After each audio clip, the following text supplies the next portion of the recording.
it would actually be much easier just to work the 9 to 5. It would, at least easier in that I know what that pathway looks like and I can map it for the next 20 years and reasonably, because I'm an auditor, reasonably, probably within 3%, tell myself and her how much money I'm going to make for the next 20 years. But that is not what drives me.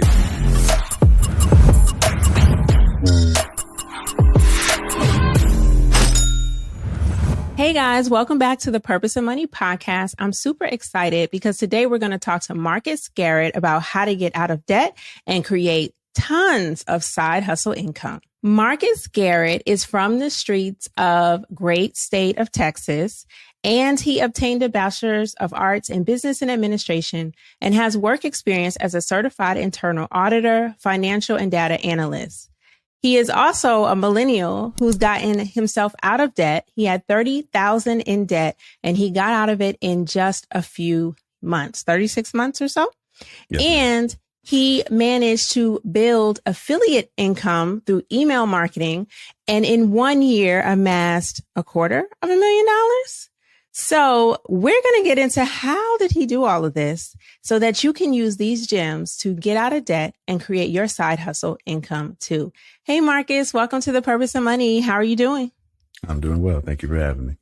Thank you so much for being a guest on the show. You have a very interesting story and you've been in quite a few spaces. I've seen from your bio, CBS News, USA Today, Market Watch, Money, like you're all over. Tell us a little bit more about you though. So before we hop into what you do now and how you got out of $30,000 in debt, I'd love to know, what was money like for you when you were growing up?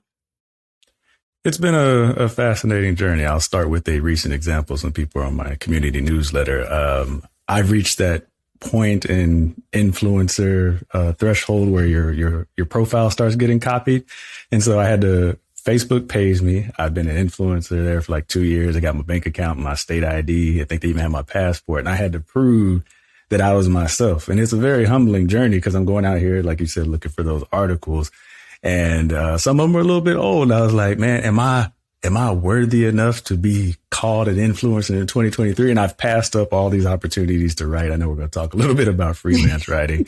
So it's fascinating. I'm like, all these things aren't that important until they are. So my most recent journey is proving to Facebook and Instagram that I am myself. And anybody that tried to sell you crypto scams was not the Marcus Garrett, of which there's only one. Oh, man. And I hate that because sometimes Facebook makes it very difficult to prove who you are. And then they never let you talk to a person so you can prove you're a person. So it totally, it confuses me as to how they come up with this criteria, what they need, what they don't. And I've actually been in battle with Meta to prove me, right? Like I was in charge of my own Facebook page for the Purpose of Money. And then they implemented dual authentication requirements. And I didn't see the notice because I had someone else helping me manage my ad account and my page. So they didn't tell me either. They just told me when I got shut out, right? Like, hey, you can't access your page anymore because you didn't do dual authentication. So I immediately set it up, but then was required to go through the process to confirm my identity. And even after I confirmed my identity, they still argued that there was someone on my account who needed to take ownership of it before they can give ownership back to me. But the person was like, I'm not seeing this Facebook account on my account. I don't have access to it anymore. Like I'm not even on it. So I was literally struggling to find a person who could be in charge of it until I could get promoted back to administrator instead of the employee with no rights. And I never figured it out, to be honest. So I just gave up and was like, Facebook's not my platform anymore. Let me focus somewhere else. But I love that you've reached that point. That I also tend to notice is the influencer hotspot when they start to clone your page, pretend to be you. But I just still feel like they need to find a solution to that because there are people who are falling for it. I have another friend in our community of, people of color who deal with personal finance, and she has a huge following, like, I think 100,000 or so, but somebody contacted her after they had given a scammer $30,000. And I was like, how do you give a stranger you've never seen or met $30,000? And then even afterwards, I just don't know. I don't know how that works. That's why I start there. Far as I know, my stories aren't that nefarious yet. I actually found out because a number of people, I mean, this has been a plight of Facebook since like the founding of Facebook, now Meta. So I've ignored it over the years. I'm like, people want to duplicate me, you know, if they're not causing any harm, who cares? And they started contacting people, like you said, asking for money. In this case, someone said it's a crypto scam or something like that. So I'm like, well, I can't be in a personal finance space with somebody using my likeness and name selling fake crypto. And then I assume it was a guy because he started flirting with women. So then women are like, why are you, I'm married. so women are like, hey, why are you in my DMs? I'm like, yo, that is not me. You know, that's Marcus Garrett or Russia Marcus Garrett. The Marcus Garrett's been over here minding his business, happily married. Thank you. So, yeah, you kind of have to, I guess I should have taken it more seriously when I had an opportunity to. And it's kind of a twofold journey. Now, when I'm trying to verify and prove myself to Facebook, I'm like, man, I wish I had written more articles so Facebook would see these articles from 2023 because, you know, Facebook would be like, man, these old articles, these ain't you. So it's just funny, you know, coming full circle. And I'm actually reading a book, Simon Sinek right now, Find Your Why, just really kind of figuring out what's my plan and path for 2023. So this whole thing has just been an intersection of madness that has kind of really grounded me in where to go to next. I love that. I actually love that book. So I will definitely drop it in the show notes. But finding your why is so important because it helps you focus and stay focused. And there's another book I recommend. It's the one by Keller Williams and one of his partners. But Keller Williams is huge in the real estate space. He wrote a book, Finding Your One Thing. And like literally honing that one thing to perfection. And then you use the income from that one thing to build other streams of income. So knowing your lane, mastering it, and then expanding. So I love both of those books, and we'll leave notes, the links in the show notes. So let's hop back to your journey. Let's backtrack. Cool. You were in debt before, and then you wrote a book, Get Out of Debt or Die Trying. How did you get 30,000 in debt? And what were some of your strategies to get out of it? The 15-minute version is it was about $30,000 in debt, and I accumulated $26,000 of that in about a 72-hour period. And it sounds more grandiose than it is. So I graduated college with about $9,000 in debt. I was 22 years old. And I got an offer for what is now kind of seamless consolidation loan. To me, it was just some pretty marketing with, you know, a bunch of probably persons of colors on the front. So kudos to their marketing team. And I was like, all right. And I think I signed up for, it must have been somewhere between 15 to 18,000. I'm like, all right, I'm gonna consolidate all this debt. And in my mind, I never had a job making more than $7 an hour. I was like, they're going to pay off all these creditors. I got a business degree now. So I'm about to be out here with these white parties with P. Diddy, you know, putting the game on his ear. And it didn't quite work that way. My first job was $19,600. And I remember it so specifically because it was so low. Got my consolidation loan in the mail, and they sent the 22-year-old a $18,000 check at that time. And I was like, you know, it's time to buy some stuff. At least that's what 22-year-old me did. I didn't pay. I think I paid off one credit card. It was 3 credit cards. None were maxed. I'm like really proud of that. I'm like, none were maxed though. You know, I wasn't at rock bottom. So long story short, bought a car with rims. I tell it was 20s, but I think they were 17. And before it was all said and done, you know, that 18% interest loan that a lot of people have a story about. And then I had $30,000 in debt in a 72-hour period, and a great story, which I continue to tell to this day. And then, when I finally got serious about getting out of debt, I ended up living the story, which would become the book Debt Free or Die Trying. Okay. So what are your go-to first steps when you want to get out of debt? So you acknowledged you had a problem. You'd gone into debt in 72 hours. And then those checks were due, right? So those creditors were looking for their money. So what were the first steps you took? I think surprising to most people is to stop. I didn't stop. After that, a lot of people were like, oh, well, you figured it out at 23. It was 27 before I got serious about a plan, because I think people can relate to this now, especially if we are going into a recession. It's impressive how long you can make a minimum payment on a credit card or debt without realizing the tsunami of debt that's going to be coming your way. So I was just making the minimum payments, and I was happy because I thought I had more money than I did. And I was living, a life that looked good until I reached rock bottom. And the tsunami for me was I missed one payment, and that credit card must have had thousands of dollars of debt on it. But I know, I'm not even going to say the name. I'm still waiting for them to sue me the way I've been talking about them over the years. But I do know the interest rate went from 18 or whatever it was to 29.9% overnight. And it was a card that I'd had since college, since I was 18, since they had me sign up in the mall, like so many other 18-year-olds that are now legal. I was walking through the mall. They signed me up for 3 credit cards. And I was like, I'm just going to call my boys up. This is obviously a misunderstanding. I was like, I need this interest rate lower, guys. I can't make this. I could barely make the minimum payments. And they were like, basically they were like, good luck. We hope to see our payment next month. And so I made a series of both immature and ignorant. I was like, I'm closing this card, I'm bringing this company down to its knees.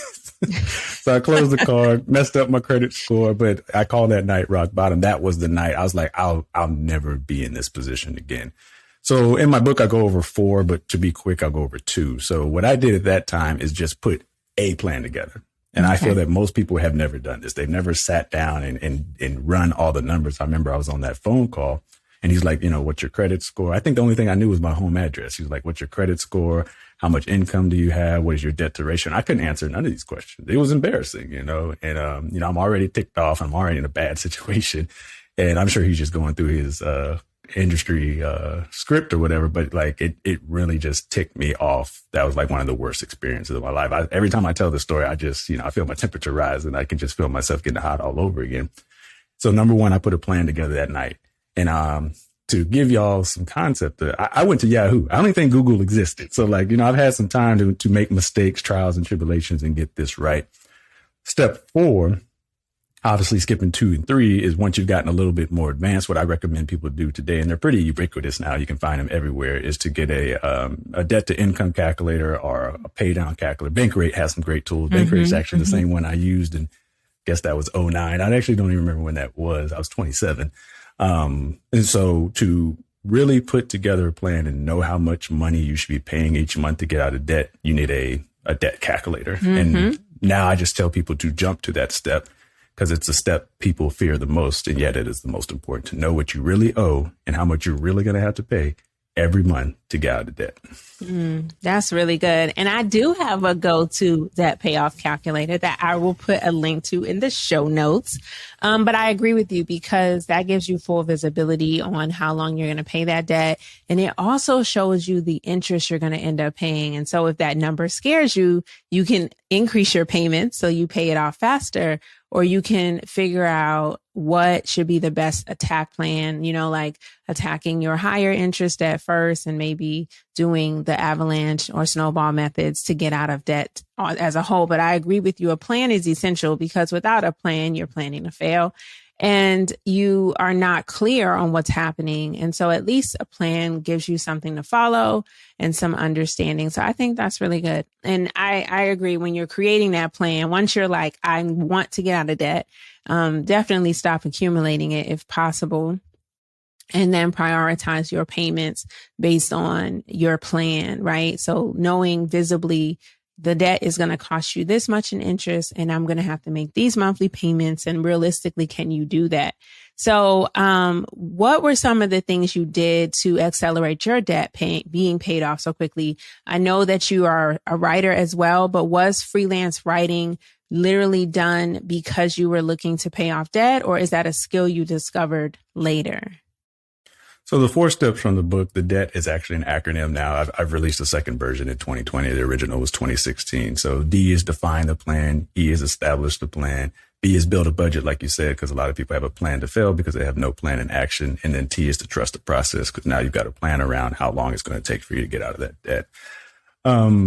I would say I stumbled into freelance writing. My brother-in-law kind of says that I'm Forrest Gumping my way through life. I just kind of stumble into what have fortunately been, I stumble up, I stumble forward and I stumble my way into being fraudulently, copied on Instagram now. So who knows what's next.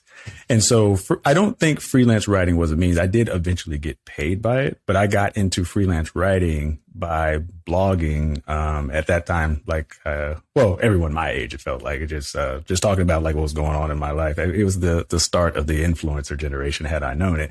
But, just like my life is interesting and other people need to know about it. In hindsight, it was just the life of some 27-year-old living in Denver. But about 10,000 people a month showed up to read it. And then a team of 7 Black individuals reached out to me. It was like, hey, we're starting up this Voltron team over here of writers, and you want to move over here. And through that, I started getting paid by some classics now, Madame Noir, and just going around to blogs like, here's a talent that I have. But I feel like we were the start. I'm a millennial. We were the start of the senior millennial, to be technical, of the influencer, the slasher generation. I think what is normal now, like the LinkedIn, where everybody has 20 job roles in their title.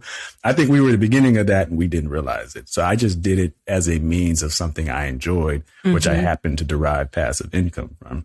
And I'll kind of end with where we begin. Now that I have a business in my second year, this would be 2023 is my second year, an incorporated business in my name. Now is really, I'm kind of unpacking what a business plan looks like and is this a sustainable model? We started with, I made 6 figures in sales and, a lot of people are like, oh, and you can retire off that. So did I. I thought so too.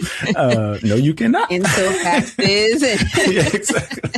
Turns out you can't. And so now I'm looking at like, if I want, for me, the kind of lifestyle I want to have, I should very caveat that is, I'm looking at a 7-figure business. So how does Marcus scale a 7-figure business? And then I am circling back. I'm reading those same MSNBC and CNBC articles as everybody else. Oh, he made 6 figures in 7 months. So I was like, that sounds good. And I'm trying to recreate those models in my business. I was looking at TaskRabbit earlier today. But for the one that you were speaking to, it was lucrative affiliate contracts, which I still get. And I built a sales funnel page. Well, I can't say I once again, working with a great partnership team, my graphic designer, which y'all can see at themarcusgarrett.com, built out an amazing sales funnel. And we had an amazing 16-month run. Now I'm chasing that high again. Like you said, you get to the top of the mountain to realize there are more mountains to climb. Absolutely. But I just want to kind of pick apart some of the things you said, because, I started freelance writing in 2015 when I started reading articles myself. And I noticed this one article that said Americans do not have $500 saved for an emergency. So for most Americans, unexpected car repair, medical expense throws them off budget, and they suddenly find themselves getting payday loans or using credit cards. So I started a savings challenge on Facebook to get people to save money each week. And then I said, let me throw in some more tips. And then I was like, this is really fun. So just like you, I found a passion I didn't even know I had. I enjoyed it. And then I said, what else could I do to help people? Now, you did what most people did and created a blog. I actually took 3 years before I did that step, because I thought to myself, why don't I make money writing for someone else? Like, I love to write about money and I didn't have a platform. So I was like, let me look for other platforms. So I literally Googled, how do you become a freelance writer? And Google said, go to Upwork, create a freelance profile, start writing some articles for individuals for free, get that real estate online. Well, I got really lucky in that I put a profile on Upwork, found a person looking for freelance writers. It was the perfect match. Shout out to Damian Peters of Wealth Noir. And literally he hired me and we wrote together for 5 years before I decided I don't want to do freelance writing anymore. I like to do email marketing instead. But writing is writing for me. It is something I love. But I love how you went into it for the passion, which is how most people discover things they can do all day if they needed to, and they don't feel like they did it all day, But now you're turning that passion into a legitimate business. So what are some of the things? Can you describe a little bit more as far as this sales funnel, and like, where did you find the products that you were willing to promote to your audience? How did you know that that was what you wanted to sell versus taking every single opportunity? It's interesting that you end the question that way, because that's how it began. I took every single opportunity and burned myself out. But that's why I think it's important. You know, I'm trying to pull out the threads as we're going through this interview. For me, it was re-emphasizing on what my why is, because I could, in my fourth decade around the sun, reverse engineer that process that I did in my 20s, but I don't want to, nor do I really think I have the energy to do so. Because I remember, at least for me, the writing I was doing, how long it would take to do that. And it kind of moved away a little bit, that I lost my passion for it, still making about the same amount of money. And then, as my coworker actually told me, you know, you get those golden handcuffs. So I'm making good money. I cannot deny that I'm making good money from the 9 to 5, deriving little to no purpose from it. And then I have this thing that I like/love, deriving little money from it, or not a sustainable money compared to the 9 to 5 that I'm making. And I think a lot of people can relate to this. I've been talking to my wife a lot about this. It would actually be much easier just to work the 9 to 5. It would, at least easier in that I know what that pathway looks like, and I can map it for the next 20 years, and reasonably, because I'm an auditor, probably within 3%, tell myself and her how much money I'm going to make for the next 20 years. But that is not what drives me. That is not what moves me. So I think some people might want to focus on that, and that you can do both. So I kind of have to give that asterisk, that spill. Kind of you have a question there? No, I'm just this is very timely. I'm going to get into that when you're done, but this is very timely because we have gone through a pandemic, and so many people were working their butts off at jobs they didn't like, and then suddenly found an opportunity to work from home or to be remote or to incorporate things in their life they do want to do because they realize life is short. So it's just really interesting what you're saying, but let's hop into that when you finish your thought. No. And then on the other side of that, I just looked at, cause I'm really, black and white when it comes to the book. So I just looked at what was deriving the most income. And I actually worked with a business coach for about, I think 12 months or so. And that's another thing I like to go to, and I have the privilege to be at a point where I can pay it. Like, I'm about to go into a mastermind right now. And it came across my email. He's like, hey, we're only going to work with 25. I was like, hey, wife, I'm about to expend this amount of money. FYI, it's about to hit the card. She was like, that's fine. She wasn't like, that's fine, because I'm always fascinated about something, jumping into some mastermind or the other. But that's another, privilege that I have here, is that I can go to a graphic designer and go, hey, build this $6,000 website, because I have a 9 to 5 that could pay for that. And then I'll figure out how to derive sales for it. Now, what's going to derive sales might not be what aligns with my passion. It's under my purpose. It's under my business. My most lucrative sales is obviously going to be one-on-one coaching. But I don't particularly like doing one-on-one coaching, more so because it doesn't tap into my personality. My space is not my love language, my business language, I guess in this case would be. And it's frustrating to me that I write up what I think is a good plan. And usually the biggest issue is people don't follow it. And they come back and say the plan doesn't work. I'm like, well, did it? Because you didn't do 6 of 10 steps. so I've actually, actively tried to avoid making coaching the most lucrative line item in my business. Second would be speaking. But as you said, the pandemic came and speaking went to zero. It was actually my most lucrative going into the pandemic. Yeah. Some people can hear and some people have heard I do voiceover work, but voiceover work takes a long time. It's a lot of back and forth. So I'm looking at all these ways in which I derive known income. Which ones do I want to do? And then which ones do I have to do? And for me, that's how you build at least a one-man business, a solopreneur business. From that. Like I have it in an Excel spreadsheet. It's like I think it's six, what I'm calling KPIs, key performance indicators. I'm going to focus on this year to reverse engineer that income that I was making in year one, because I started getting unfocused, undisciplined. I know what the things are that make money, and then now putting them out there. And a lot of people have seen that. They're like, you are putting out an amazing amount of content. And sometimes it's not fun. I think you would know as a content producer, there's weekends or days, I won't even say weekends. There are days where I don't want to hit record. But if I don't hit record, ain't no money gonna come in. So that's a little bit like what it looks like on the ground. I think my top items are speakers number 1, 2, because I got to book them. Course coaching, affiliates, which I could sell other people's courses and affiliates as well. For those who are unfamiliar, affiliate link is pretty straightforward. You have a product that you can sell if you use my link, or some people call it a referral link. I get paid an agreed upon contract or percentage for that. So pretty simple. If their book sells, I make money. Book is probably not the best example because I tell people I love my book. I love speaking about it. I make $4 a book. It's on the list, but it's very low down. I would have to sell 2,000 to hit the numbers that I want to hit.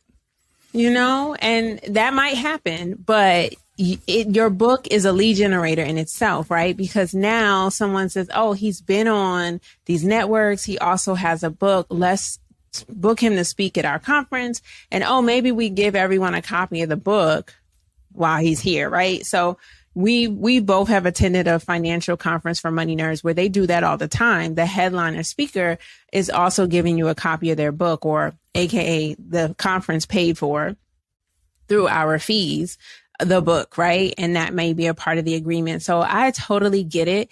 And I'm just like you, 15-year career, using my career as my first investor into my business, right? And being very strategic in that as my investor, you're going to pay my bills so that I can be ambitious outside of work and do other things. But at some point, the business had to be self-funded, profitable, which it has been, but it took time. So I did use, seed money from myself to get started, to create the first website, to get the domains. But then after we started generating income, the business had to support itself. So I love that. And I think that realistically, that's how a lot of entrepreneurs are made. I know it looks sexy on social to take that leap and, wake up one day and say, I'm not going to nobody's job. I'm my own boss. But most people don't start that way.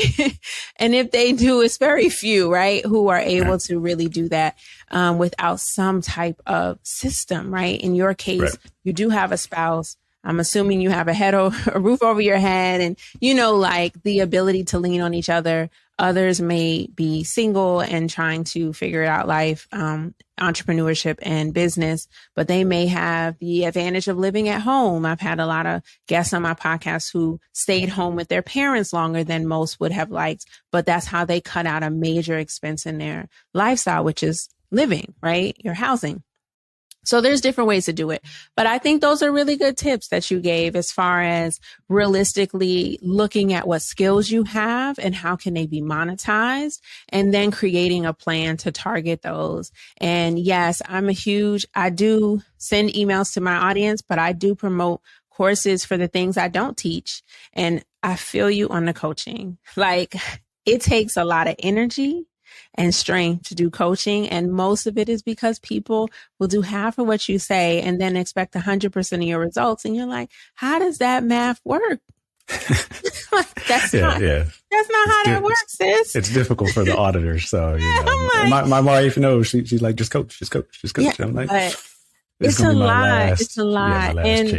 And my thing is like, I like to do one-on-one because I do feed off of other people's energy, and I love to see those success stories in one person. But these days, influencers are pushing group coaching where you don't get that one-on-one attention, sis. You're going to get group and you're going to put your questions in the chat or in advance. And then we're going to go through this hour and a half together. And then I'm going to be out and I'll see you in 2 weeks. And I don't know. I struggle with that because I don't thrive in that environment. And I'm just always worried about the receiving end of it. I know for some people, that is some of my clients' main business model, and it works for them, and that's great. But I struggle with the feeling good about what you're doing because it's not necessarily your favorite way to receive information, and having that balance. I think there just has to be a balance. And so I like how you also said you worked with a business coach because they can kind of help you get out of your own way with things like that. Cause that was my situation where I got a business coach, and that's when I hit 6 figures, because she showed me what I needed to do, like hire staff to help me do the things that I was struggling to do, because I'm not a graphic designer. I'm not a website designer.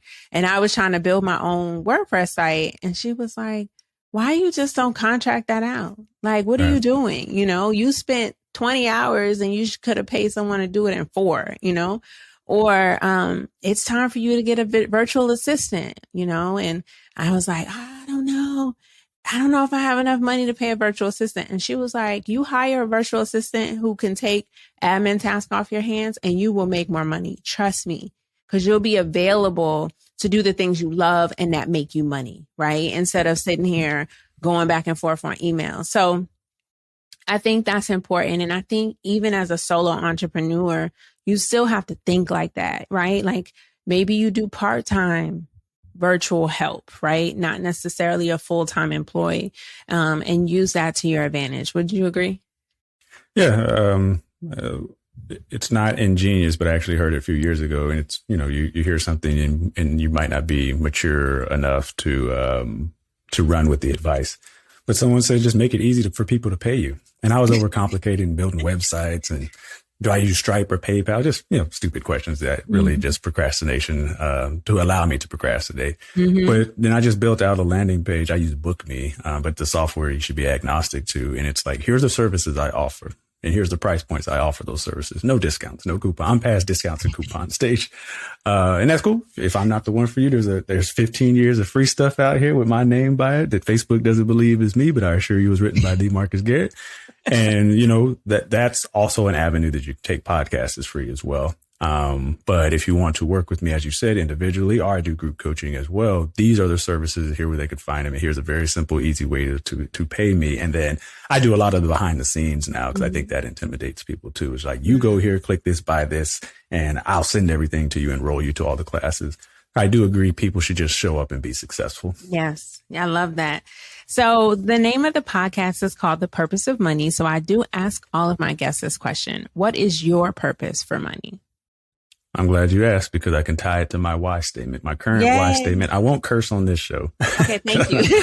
and honestly, I'm still working through it. I'm on page 100 to 200 of the book, but my why statement is to reach financial freedom so I can do whatever that I want. You want to do. Okay. Yeah. And you had talked to a little bit about your listeners, and I'm at a point in my life where I want to control my journey, my destiny, what I do and when I do it, how I do it and why I do it. And I came to that through the pandemic during an interview, which I bombed, did not get the job. And I remember the first question was, what excites you about this position? And I was a deer in headlights, because nothing beyond the paycheck. I am only here to make more money. But, you know, that's not appropriate for an interview. So I was like, where's the job description? And I left that interview. I bombed the rest, because, you know, you stumble out of the gate. And I remember I was so upset. Like, what kind of stupid, how dare they ask me that? Why would I be excited about the position? Who cares? I filled out a job description. Clearly you think my resume aligns. But I thought about that for weeks, and I was like, you know, am I going about my entire life wrong, only pursuing jobs for money? And it ultimately ended up to this journey we are here today, brings us to present day. But I pivoted like that month, because it just put me in such a reflective pace of, maybe I should look for more from life than just Monday to Friday and jobs I'm not excited about. I love that. Yeah. Do what excites you and get money so you can do whatever you want. I love that. That's a great answer. And it's the truth. So thank you so much, Marcus. This is a really good conversation, just to kind of recap your debt journey, some tips to get out of debt on your own timeline, because you made the plan, you got to get out of it. And then talking about how you've been able to monetize your skills. I think this will be really valuable to my listeners. Before we go, can you please share all of the links, or the main one, that people can go to and find you?